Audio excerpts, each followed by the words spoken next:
Rasa bannya sedap. Oh.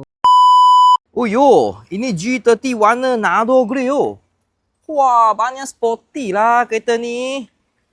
Okey, ini ialah BMW 530i N Sport tahun 2018. Ini warna betul-betul lawa lah. Saya mana suka. Okey, Fangri sudah tukar M5 punya.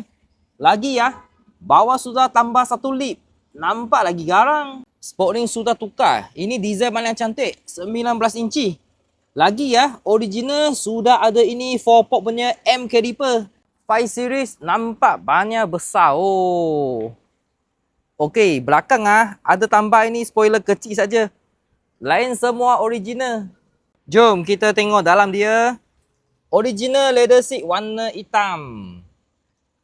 Bongbong pun warna hitam sebab ini ialah model N Sport. Ayuh, lagi ada sunroof oh. Banyak cun. Okey, belakang ada aircon blower. Lagi boleh adjust itu temperature. Dekat pillar sini pun ada aircon blower. Belakang memang besar lah sebab ini ialah D segment punya kereta. Kita tengok depan, kereta high class mesti ada ambient light. Lagi sound system pun mau high class. Ini pakai Hamad Garden. Tengok depan leather seat sama dengan belakang. Semua cantik lagi, serupa baru. Dashboard semua cantik lagi yo, tak ada calah. Lagi ada skrin besar. Oh, dia banyak aircon, banyak high class oh. Semua pakai digital oh.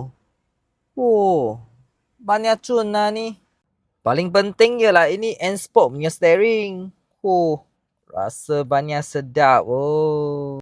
Okey kawan-kawan, kereta ni boleh buat muka kosong. 1 bulan bayar dekat 2,000 saja. Kalau you minat kereta ni, cepat hubungi sales team. Lagi, jangan lupa tekan follow button, supportkan Vika. Thank you.